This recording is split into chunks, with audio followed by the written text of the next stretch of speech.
우리가 알거니와 하나님을 사랑하는 자 곧 그의 뜻대로 부르심을 입은 자들에게는 모든 것이 합력하여 선을 이루느니라. 하나님이 미리 아신 자들을 또한 그 아들의 형상을 본받게 하기 위하여 미리 정하셨으니 이는 그로 많은 형제 중에서 맏아들이 되게 하려 하심이니라. 또 미리 정하신 그들을 또한 부르시고 부르신 그들을 또한 의롭다 하시고 의롭다 하신 그들을 또한 영화롭게 하셨느니라. 하나님의 말씀입니다. 하나님께 감사합니다. 로마서 8장 28절에서 30절까지 말씀을 봉독했습니다. 신자가 다 믿음이 견고한 것은 아니고 또 믿음이 강하다, 또 성숙됐다 하는 사람도 항상 동일한 성숙과 견고함을 강하게 보이는 것은 또한 아닙니다. 그런데 신자가 그가 연약하든 성숙한 사람이든 어떠하든지 그의 형편과 처지가 서로 늘 변하고 달라질 수 있기 때문에 그 신앙의 심지를 굳게 갖고 살아간다는 것은 매우 격려받을 일이고 또 위로받을 일이고 또 힘있게 나아갈 수 있도록 또 권면되어져야 될 일입니다. 근데 우리가 어떻게 해야 이제 그 신앙을 때때로 무너지지 아니하고 견딜 수 있을까? 잘 감당할 수 있을까?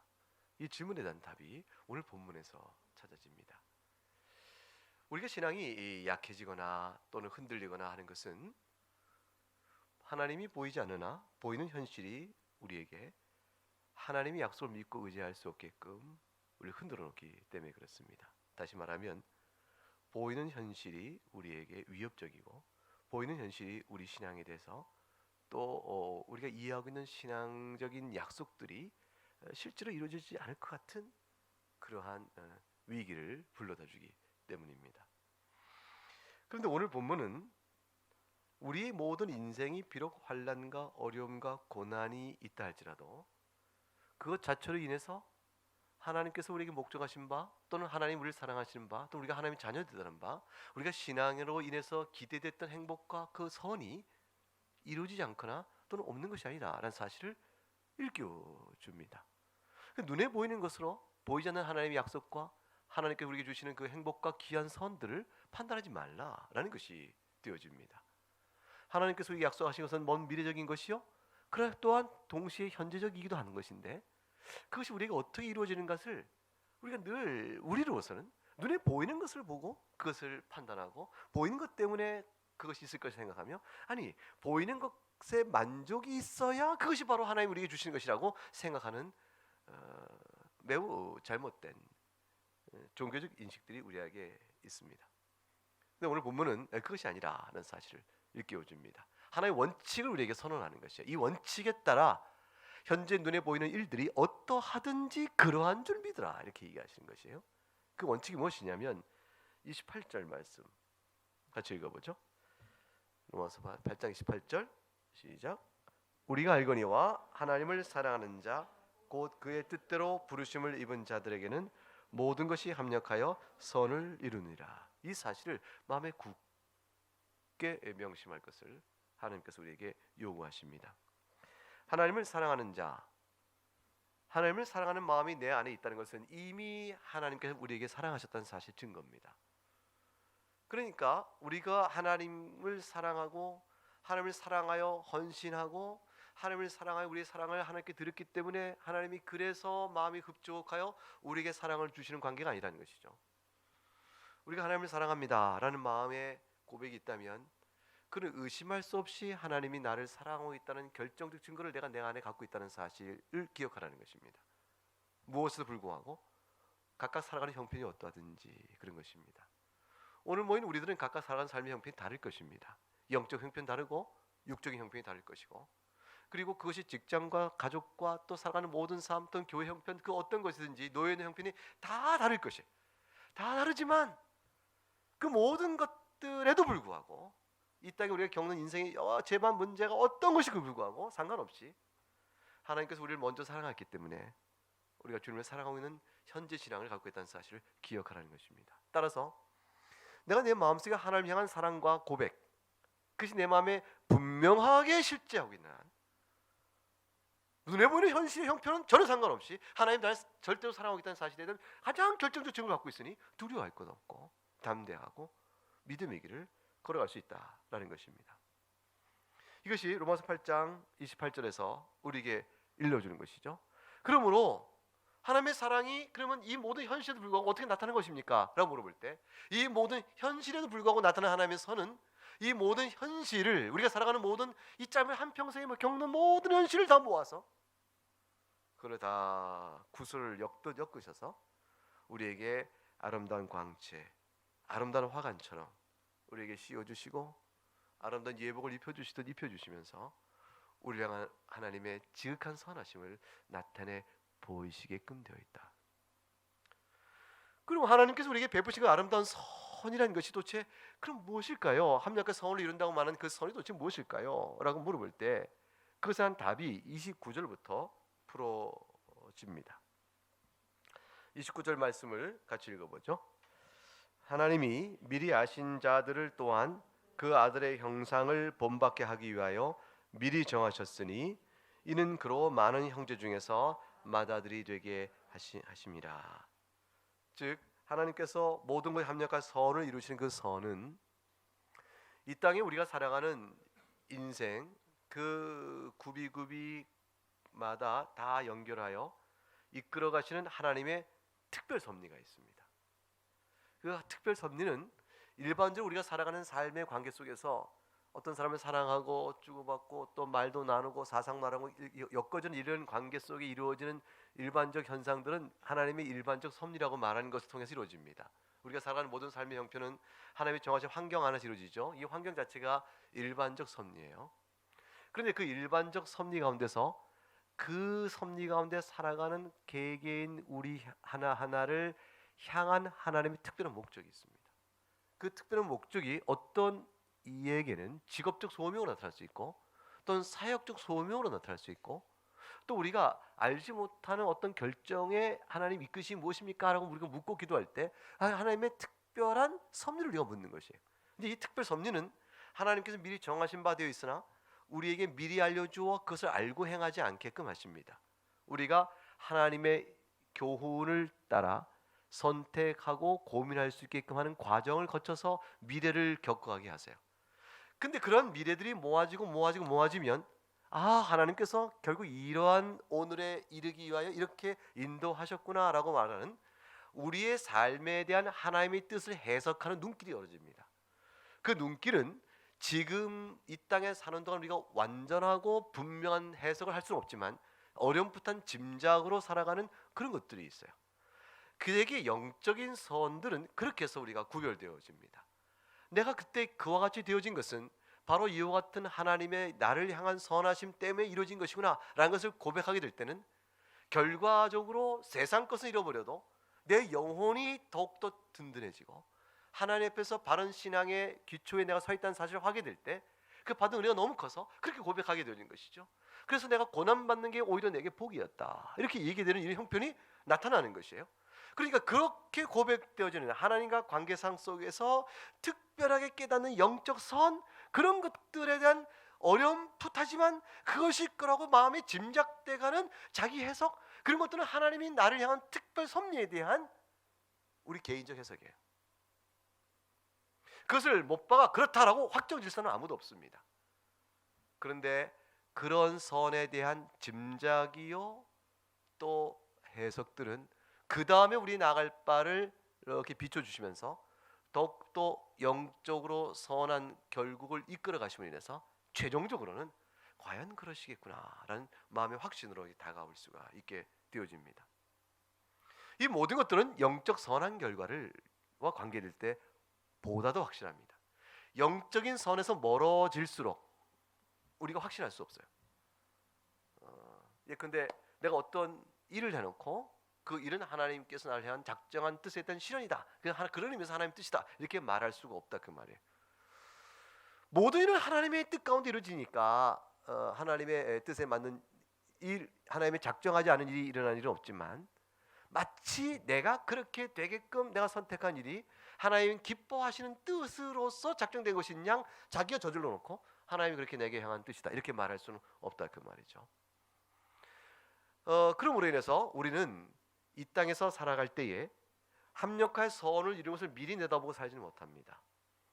미리 내다보지 못하지만 연장선을 거볼 수는 있어요. 지금까지 선이 인도하신 하나님께서 남은 인생도 이렇게 인도하지 않겠냐라고 연장선을 거볼 수 있는데 그 연장선은 우리 주관적 연장선이죠.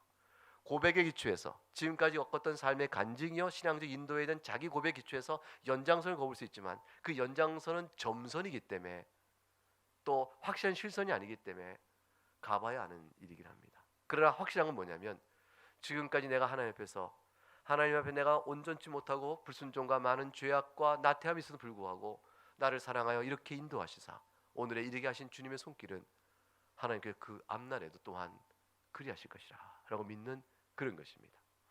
그래서 지금까지 삶에 대한 과거를 돌아보면서 합력의 선을 이룬 것을 보겠다면 앞으로도 합력의 선을 이룰 것이라는 것을 이해할 수 있는데 그 선은 영적 선일 때래야 비교적 명료하게 우리가 판단을 할 수가 있습니다. 그런데 세상에서 먹고 사는 얘기 있잖아요. 이거는 합력의 선을 이룬다는 말을 명료하게 할 수가 없습니다.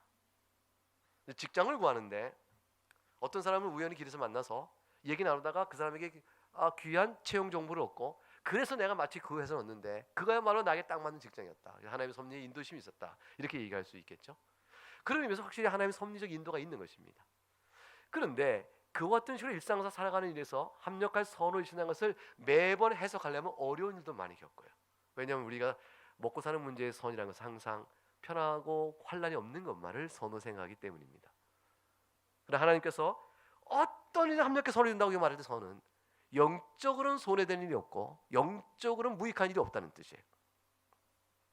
심지어 우리가 죄를 범하는 일도 훗날에 돌이키면 큰 회개와 하나님의 은혜와 긍휼을 알아가는 그런 의미에서 영적인 유익이 되는 결과적 선을 이룰 수도 있습니다.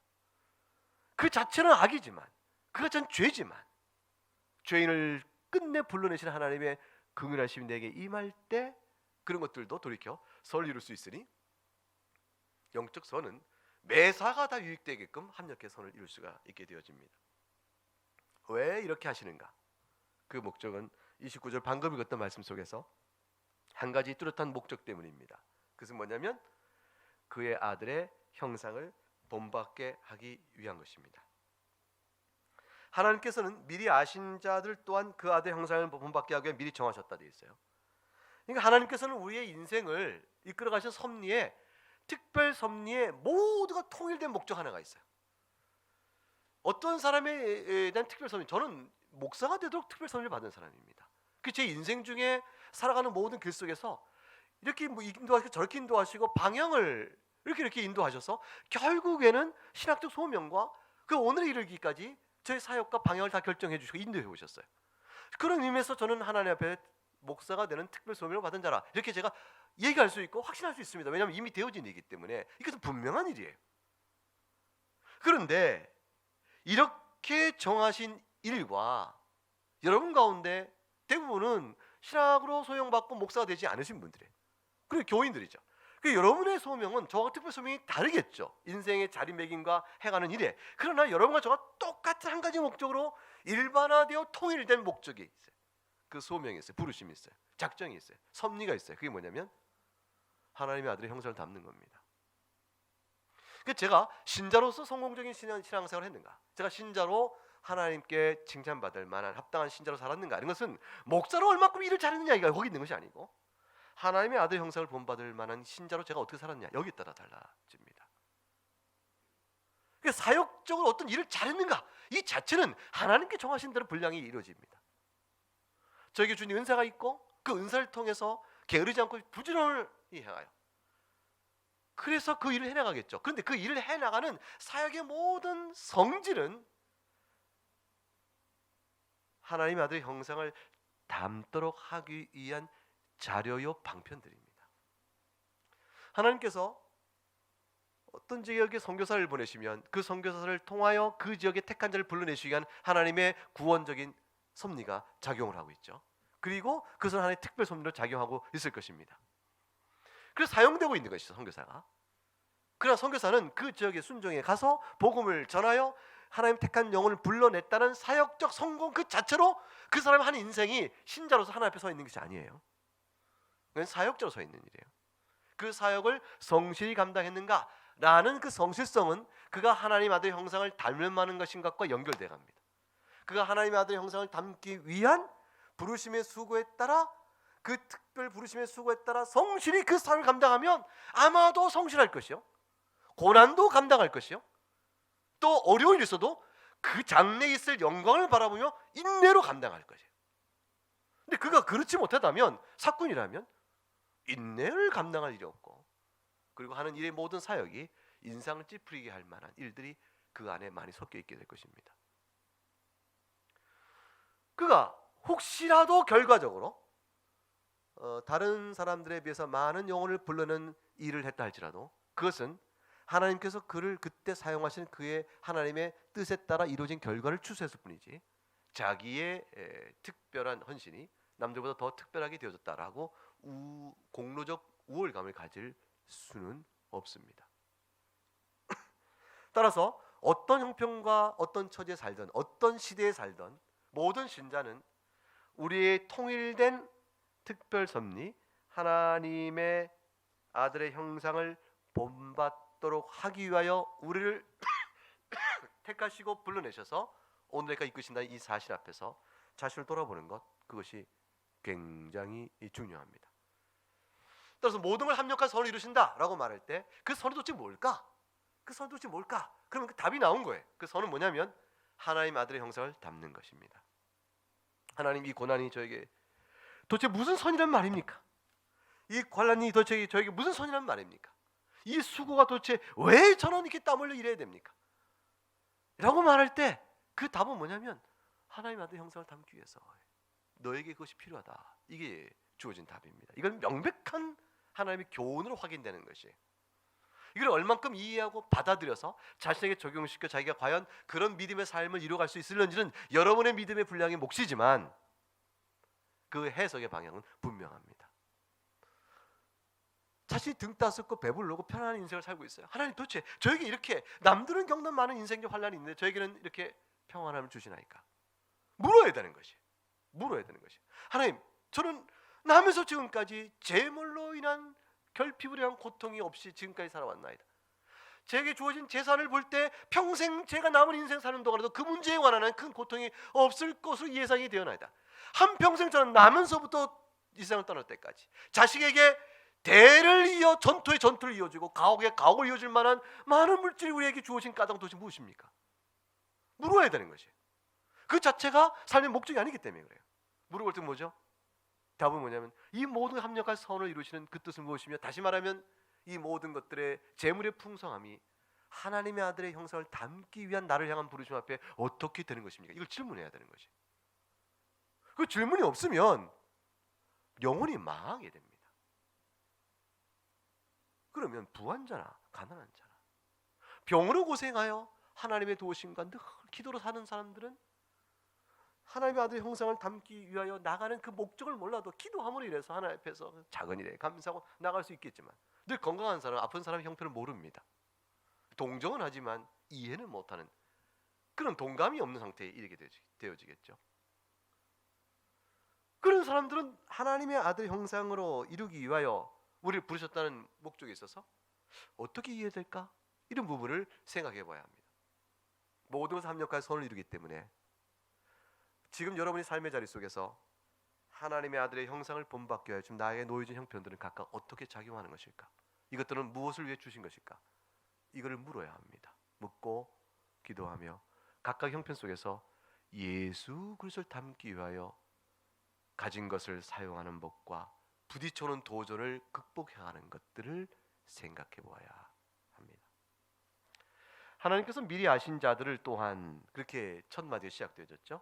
이 아신 자들은 하나님은 누구를 자기 자녀로 삼을 건지 미리 아신다는 겁니다. 어떻게 해서 그렇게 아시죠? 하나님이 기쁘신 뜻에 따라 미리 정하셨기 때문에 아는 겁니다. 여기서 미리 아신 자들이란 말은 아하, 하나님의 형상을 본받게 할 만한 이 수고로움을 감당할 자가 누군지 내가 미리 살펴보고 너는 그럴 만한 자니까 내가 너를 미리 한다, 이렇게 말하는 것은 아닙니다. 그래서 미리 아신다는 것은 하나님께서 우리의 됨됨이와 품성을 미리 보시고 따라서 그럴 만한 자, 내가 너에게 은혜를 주면 내가 준 성령의 은혜를 잘 듣고 받아 또 말씀의 교훈을 잘 듣고 하나님의 아들의 형상이 되게끔 순종해 나오겠구나, 그렇구나, 내가 너를 실수 없이 알았다, 네가 그런 자이니 내가 너를 미리 알고 하나님의 아들 형상이 되도록 내가 너를 택하여 부른다, 이렇게 말씀하시는 것이 아니라 그 말이에요. 순서가 잘못됐죠. 지금 말하는 모든 것들은 순서가 어떻게 되어지죠? 하나님께서 먼저 나를 기뻐하신 뜻에 따라 그냥 정하시고 부르십니다. 저를 향하여 먼저 택하신 것이, 택하셨으니 아시는 자가 된 거죠.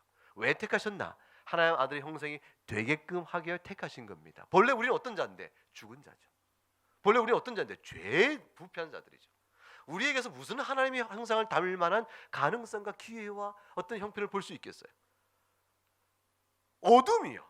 빛과 어둠이 다른 것처럼 다른 우리들에게서 무슨 빛의 아들, 빛 대신 그분의 형상을 담을 것을 볼 수 있겠어요? 도무지 가능성이 없는 것이죠. 믿음이란 것도 하나님 주신 선물이요, 믿음의 순종도 하나님의 선물이요. 그러니 그 모든 것들 하나님 먼저 주셔야 되는 우리들에게 있어서 하나님 미리 아신다는 것은 하나님이 기뻐하셔 택하셨기 때문에 하는 것입니다. 하나님 우리를 택하여 먼저 미리 아시고 미리 아시는 우리들이 택하신 목적에 따라 그렇게 되도록 정하셨으니 하나님의 아들의 형상을 본받게 되도록 정하신 것입니다. 하나님께 칭찬을 받고 싶으시면 결국 이제 하나님의 아들의 형상, 예수를 닮아가는 자신의 경건의 노력과 애씀 속에서 하나님의 칭찬을 받게 됩니다. 그게 하나님을 영화롭게 하는 것이에요. 하나님을 영화롭게 하는 것입니다. 세상 속에서 하나님을 증거하는 것이죠. 전도는 세상 속에 하나님을 증거하는 한 가지 방법이 됩니다. 세상 속에서 죄와 싸우고 부패 가운데 이겨나가는 것도 세상 속에서 하나님을 증거하는 방법이 됩니다. 그러니까 제자의 삶 자체가 그것이 바로 하나님의 영광을 증거하는 방법이 되고 그것이 바로 하나님의 아들의 형상됨을 드러내는 것이 되어집니다.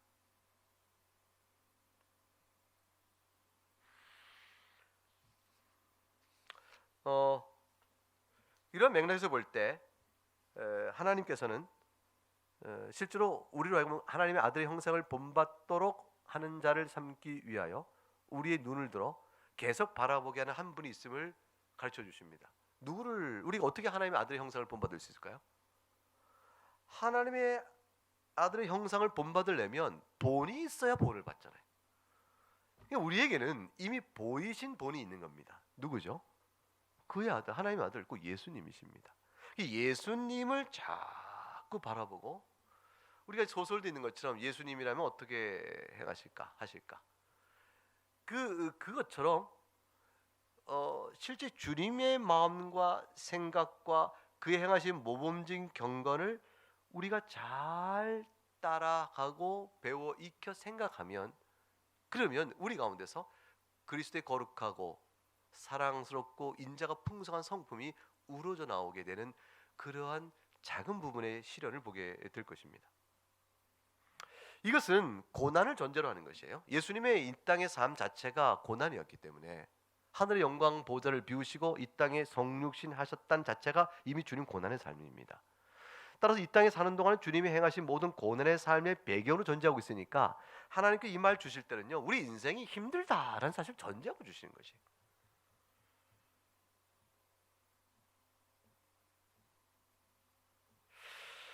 그러니까 참 복음은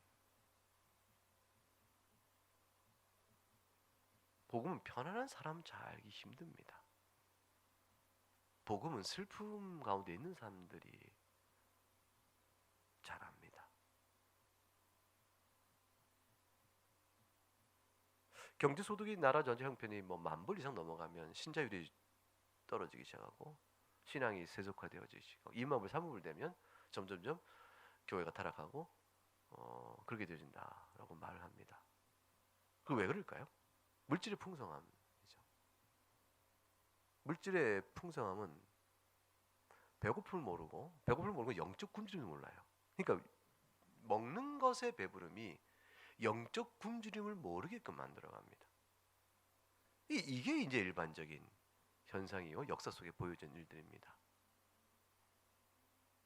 일정한 부분에 근심과 걱정, 삶의 불안 또는 염려 이런 것들은 과학에 그게 휩쓸려 그것 때문에 그리스도 안에서 누려지는 참된 평강을 잃어버리는 정도가 되어지면 그는 믿음이 없는 자가 되겠지만, 삶의 일정한 긴장은 연약한 우리 인생을 돌아보게 만들면서 따라서 십자가 앞에 계속 나오고 은혜 앞에 있게 서게 하므로 그것은 종합적으로 유익된 것이 틀림없습니다. 근데 사실은 우리 가운데 누구도 평생 평안하지 못해요. 왜냐하면 아프잖아요, 무슨 몸이. 그리고 또 사람과의 관계가 어렵잖아요. 이건 뭐 가족부터 시작해서 가장 가까운 뭐 부부라 할지라도 그거부터 시작해서 가장 가까운 부모 자식 간의 관계, 여기서 어려워지잖아요. 벌써 남 나가기 전에 그다음부터 관계가 아예 어려우니까 이건 일생의 짐이 누구라도 피할 수 없는 것이고, 육신의 건강은 항상 이제 망가지게 돼 있는 거니까 이건 뭐 피할 수 없는 것이고, 그다음에 물질의 필요인데 물질 필요가 넘치게 있어 족한 줄 모르고 부족한 줄 모르고 사는 사람은 그렇게 많지 않을 테니까 그것 또한 그럴 것이고, 적은 자원을 나눠 써야 되니까 그것도 또한 판단의 어려움 때문에 갈등이 있는 것이고 그렇습니다. 따라서 인생 자체가 고난입니다. 그런데 거기에 얹어서 예수 그리스도를 믿는 제자로 살아가는 고난이 하나 더 얹어져요. 누구나 살아던 삶 자체가 어려운데 그리스도의 제자로서 고난이 하나 더 얹어지니까 굉장히 힘이 들죠. 세상으로 배척받는 자가 됩니다. 타협하고 살아야 먹고 살 것 같은데 위기를 겪게 되면서 더욱 어려움을 겪게 됩니다. 그런 가운데 있을 때 예수를 보라는 것이 예수. 하나님의 아들의 형상을 본받으라 할 때 그의 아들이 어떻게 살았나, 고난 속에 순종으로 살아 마침내 영광에 이른 주를 바라보라는 것입니다. 이것이 하나님께서 우리를 사랑하여 불러내신 합력하여 모든 이루신 선이라고 말씀하시는 것이에요. 그러니 현재 고난 가운데 있을지라도 두려워하지 말고 그런 줄 알고 예상하고 그리스도께서 주님을 주신 고난을 생각하면서 현재의 어려움을 넘어 저 멀리 비춰주고 있는 장래 영광을 바라보며 견디어가라는 말씀입니다. 그 견디는 과정 자체가 견디기 위한 견딤이 아니라 그 견딤의 과정 자체가 그리스도 하나님의 아들의 형상을 빚어가는 것이라 이렇게 되어 있습니다. 그러니까 하나님의 아들의 형상은 인내의 믿음이 없으면 이루어질 수 없는 것입니다. 그러니까 하나님의 아들의 형상, 예수님 닮는 형상은 저절로 이루어지는 거 없어요. 예수님의 형상, 즉 하나님의 아들의 형상을 본받는 일은 인내, 오래 참음의 경로를 통해서 이루어집니다. 그걸 통해서 이루어져 가는 것이에요. 십자가죠. 각각 짊어져야 될 고난의 십자가가 있습니다. 그 십자가를 짊어지고 가는 길을 통해서 아들의 형상을 이룰 수가 있습니다. 그걸 위해서 오늘 부르심에 따라 경건의 의무를 각각 다 애써 행해야 하는 것입니다.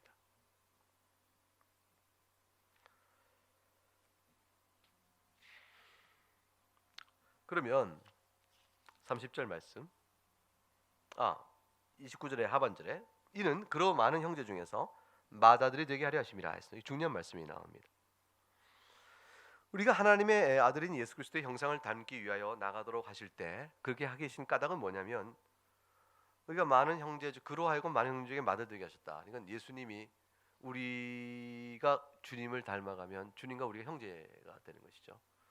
그러니까 닮아가니까 형제야 이렇게 얘기하는 것처럼, 그래서 우리가 주님을 닮아가면 주님과 한 형제가 되고 주님은 과연 우리들 가운데 가장 으뜸되는 맏형이 된다, 맏아들이 된다, 이런지 되어집니다. 그러니까 예수님과 우리가 닮는 것은 예수님과 우리 사이의 형제됨의 관계에 바탕을 두고 있고 그것을 실현시키고 있는 것이 되어집니다.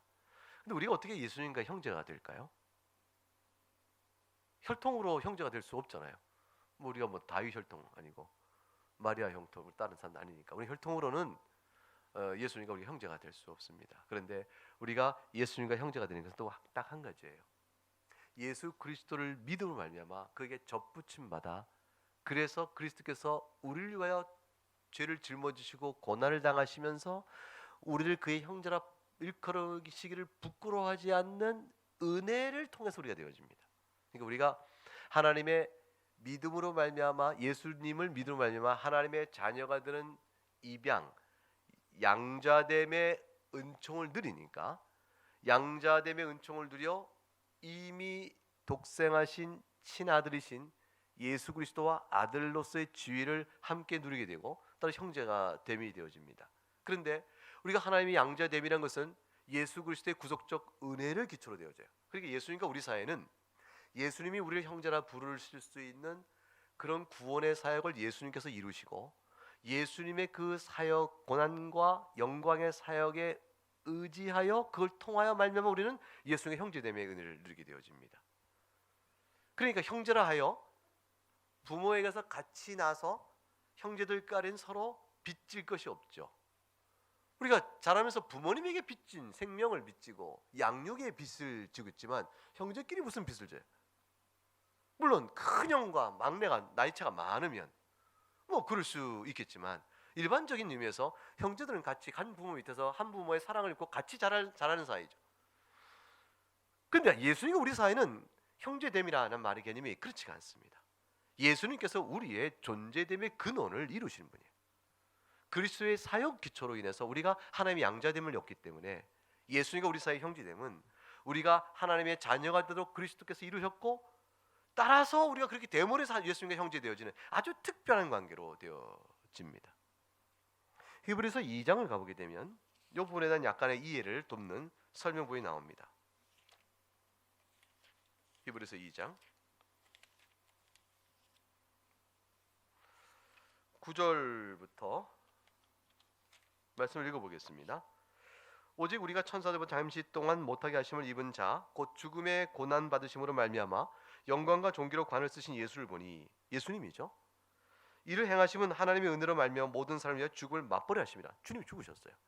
죽음을 맛보신 것은 자신이 사람이 되심으로 이루어지니까 우리와 형제됨인가? 10절 그러므로 만물이 그를 위하고 또한 그로 말미암아 네가 많은 아들을 이끌어 영광에 들어가신 이래 그들의 구원의 창시를 고난을 통하여 온전하게 하심이 마땅하도다. 많은 이를 이끌고 영광으로 들어가십니다. 그렇게 할 11절에 거룩하신 이와 거룩하게 함을 입은 자들이 다 한 근원에서 앉으라. 거룩하시는 이는 그리스도일 것이고 거룩하게 함을 입은 자는 우리들 저인데 우리가 다 한 근원에 압니다. 왜 그럴까요? 그리스도께서 우리의 근원이 되시기 때문에 그렇습니다.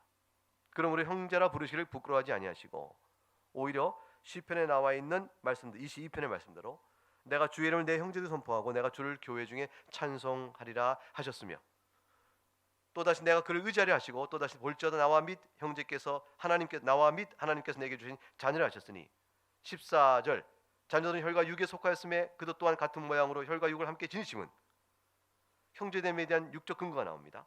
죽음을 통하여 죽음의 세력을 잡은 자 곧 마귀를 멸하시며 죽기를 무서워함으로 한평생 매어 종노릇하는 모든 자를 놓아주려 하심이니 이는 확실히 천사를 붙들어 주려 하시면요 오직 아브라함의 자손을 붙들어 주려 하심이라.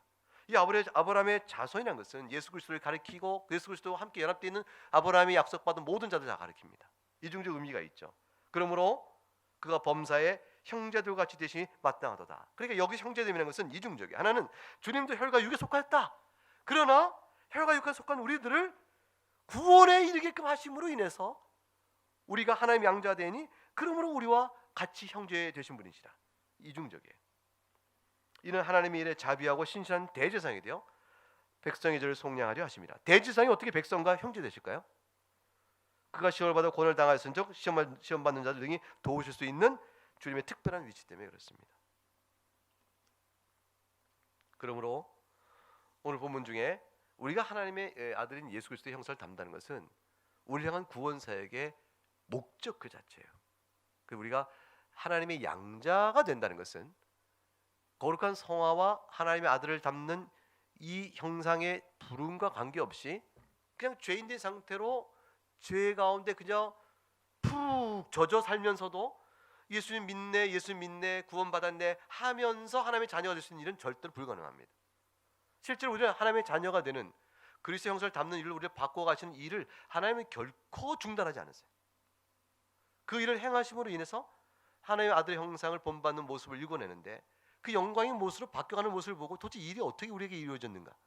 그 질문 앞에서 우리와 한 형제 되기를 부끄러워하냐 하시고 우리의 고난 가운데 죽으시고 영광 가운데 들어가신 그분으로 말미암아 이 일이 이루어졌다라고 되어지니 그리스도와 한 형제됨이 양자됨과 친자됨의 관계일 뿐만 아니라 양자 되게 하신 그리스도의 사역으로 말미암는 그 일이 바로 그것입니다. 따라서 예수를 믿고 구원받았다는 것은 예수 그리스도의 형상을 담는데 실제적인 일의 성취가 이루어집니다. 그 일을 어떻게 이루실까? 30절에 하나님이 그 일을 행하시는 일이 간략하게 나옵니다. 30절 말씀을 같이 읽어보죠. 또 미리 정하신 그들을 또한 부르시고 부르신 그들을 또한 의롭다 하시고 의롭다 하신 그들을 또한 영화롭게 하셨느니라. 그래서 미리 정하신 그들 또한 부르시고 정하신 그들을 또한 의롭다 하시고 의롭다 하신 그들을 영화롭게 하셨느니라. 이게 소위 굉장히 유명한 구원의 사슬이죠. 황금 사슬, 골든 체인. 그렇게 얘기했어요. 우리를 구원에 이끄시는 하나님의 일하심이 어떤 것인가를 설명해주는 단어로 하나님이 정하셨다, 정하신 자를 부르신다, 부르신 자를 의롭다 하신다, 의롭다 하신 자를 영화롭게 하신다. 이렇게 표현된 이 내용들을 갖고 이것들은 하나같이 분리되지 않고 서로 엮어져 있으니 이 사슬처럼 엮어져 있다. 이 사슬처럼 엮어져 있는 이 아름다운 구원의 단계별 요소를 통틀어서 하나님께 우리를 향하여 베푸시는 구원의 은혜라 이렇게 설명했어요. 그래서 이걸 구원의 서정, 작정된 순서 또는 사슬이란 말로 표현하는 중요한 성경 구절이 되어집니다. 그런데 정하시는 건 누가 정하시죠? 하나님 정하시죠. 부르시는 건 누가 부르십니까? 하나님 부르세요. 의롭다 하시는 건 누가 의롭다 하시죠? 하나님 우리를 의롭다 하시죠. 누가 우리를 영화롭게 하시나요? 하나님께서. 그러니까 이 모든 일은 자 누구의 일이죠? 하나님의 일이에요. 따라 30절 말씀은 뭐냐면 우리가 하나님의 아들의 형상을 본받도록 하시는 목적을 이루시기 위하여 하나님께서 행하신 일이 있다 그거예요. 그리고 이것이 바로 우리가 그렇게 되도록 이끄시는 근원적인 이유다 이걸 얘기해요. 우리가 하나님의 아들의 형상을 받는 것은 우리 힘을 하는 것이 아니다 그 얘기를 설명해 줍니다. 30절은 하나님께서 우리를 정하셨죠. 정하시고 나서 우리에게 믿음을 주세요. 믿음을 은혜로 주십니다. 은혜를 주시고 은혜로 그 믿음을 받아 예수 그리스도를 믿나이다 내가 회개하나이다 앞으로 나오면 네가 의로운 자라 주님께 칭하여 주시고 우리를 하나님의 자녀를 받아주세요. 이게 너무 큰 보상인지라 하나님의 자녀가 되는 것은 너무 큰 보상. 내가 믿었으나 믿음으로 받는 보상이 너무 큰 것이라 믿음을 공로로 내세울 수도 없고 믿음조차 선물을 받은 것이니까 내가 하나님의 자녀 되면서 내가 한 나의 역할에 어떤 틈새도 없어요. 하나님이 그냥 주신 선물이에요. 네, 믿음을 선물로 주시고 믿으니까 하나님의 자녀다 이렇게 주시는 것이죠. 철저한 하나님의 은혜로 이 일이 되어집니다. 그러니 하나님이 거저 주시는 이 은혜를 이 은혜의 선물을 마다한다? 그게 제정신이겠느냐? 미련한 자죠. 따라서 현재의 자신의 만족과 안정을 손에 넣느라고 예수 그리스도를 믿음으로 회개하여 장래 있을 의롭다를 받은 자가 누리는 하나님의 자녀의 영광을 포기하거나 외면한다면 세상이 이보다 미련한 자가 어디 있는가? 그래서 시편은 그런 자들을 멸망에 처할 짐승 같은 자라 이렇게 얘기합니다. 그 짐승처럼 무면무지한 자라 이렇게 얘기합니다. 에서처럼 망령된 행실을 하는 자라 이렇게 말씀하는 겁니다. 그래서 세상에서 예수 그리스도의 믿음을 포기하고 세상을 따라간 자처럼 망령된 자요 우매무지한 자는 없습니다. 지혜로운 자 같으나 사실은 미련한 자요. 성경은 지금 너무나 확실하게 얘기합니다. 현재의 환난과 형편에도 불구하고 장래의 영광을 바라보며 넉넉히 감당할 수 있음에 현재의 고난 때문에 장래의 영광을 많이 포기한다면 이보다 미련한 자가 세상에 어디 있을꼬? 이렇게 말할 만큼 생생하게 장래의 영광을 현재화시킵니다. 그래서 오늘 정말 흥미로운 것은 미리 정하시고 부르시고 의롭다 하시고 영화롭게 하시면 전부 시제가 과거형이에요. 보세요. 부르실 것이며 의롭다 하실 것이며 장래에 영화롭게 하실 것이냐 이게 정말 다 미래적으로 있을 일처럼 되어지고 장래 우리가 지금 현재 안 나타났잖아요. 예수님 믿고 있지만 우리 영화롭게 하신 것도 아니고 이게 미래에 있을 일로 다 보이는데 이걸 전부 시제를 문법적 시제를 과거형으로 씁니다. 왜 그럴까요? 하나님 보실 때 이미 이루어졌다는 것입니다. 그리고 이미 이루어진 일이 장래에 나타날 뿐이지 현재 이루어지지 않은 일이 장래에 비로소 이루어지고 나타나는 일이 아니다 그 말이에요. 이거는 오늘 우리 신앙 속에 드려지는 하나님의 은혜의 약속을 굳게 신뢰하라는 겁니다. 주님께서 이미 너를 부르셨고 주님이 이미 너를 의롭다 하셨고 주님이 너를 이미 영화롭게 하셨느니라. 주여 제가 아직 못 보고 있나이다. 주님께서 이미 하셨느니라. 그래서 그 일은 이미 하셨은즉 하신 대로 장래에 나타날 것이니라. 그것입니다. 주님께서 장래에 하신 일이 아니에요. 현재 이미 이루신 일을 보이시는 건 언제 하십니까? 장래에 하는 일입니다. 이게 오늘 30절에 나와 있는 아주 특별한 표현들입니다.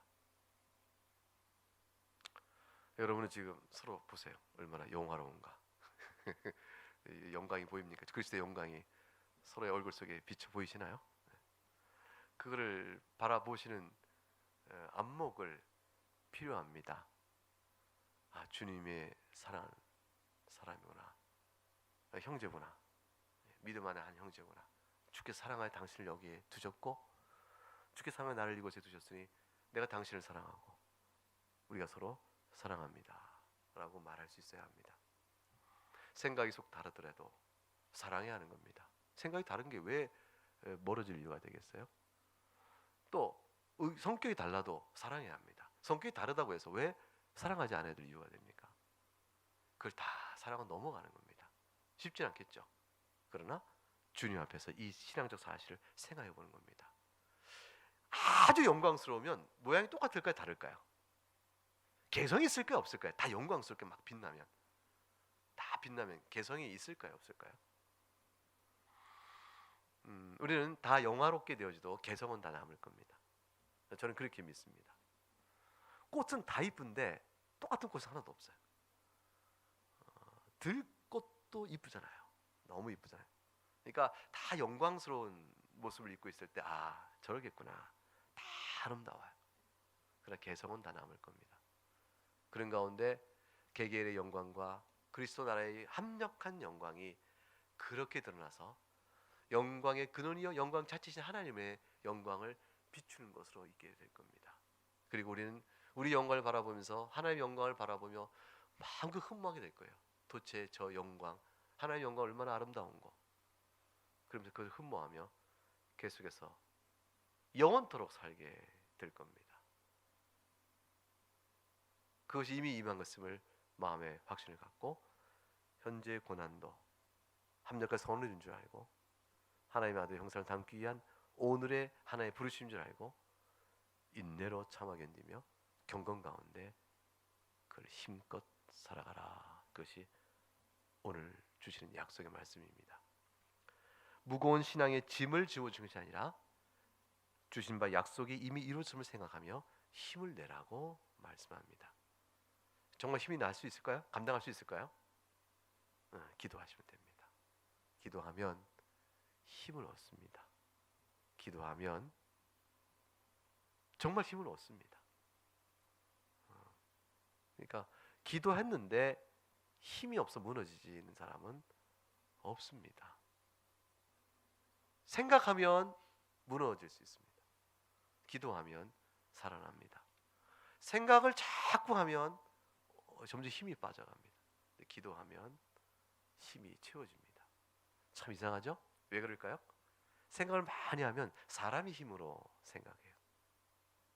그렇게 참 말씀 묵상한다고 돼 있는데 말씀 묵상을 아무리 해도 기도하면 가운데 이루어진 묵상이 아니면 기도를 통해 얻는 묵상이 아니면 사람의 생각으로 하는 묵상은 나중에 방향을 잃고 자기 중심적 생각으로 위치가 돌아옵니다. 하나의 무릎을 꿇어야 합니다. 주님께서 어떻게 보시는지 그걸 자꾸 생각해야 합니다.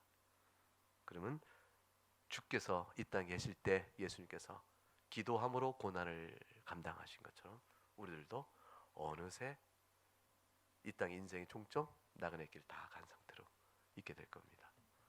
휴, 잘 살았구나. 감사하다. 그렇게 곧 이르게 되겠죠. 그때를 보면서 힘 있게 오늘 하루도 감당할 수 있기를 주의 이름으로 축복합니다. 이제 함께 찬송하겠습니다.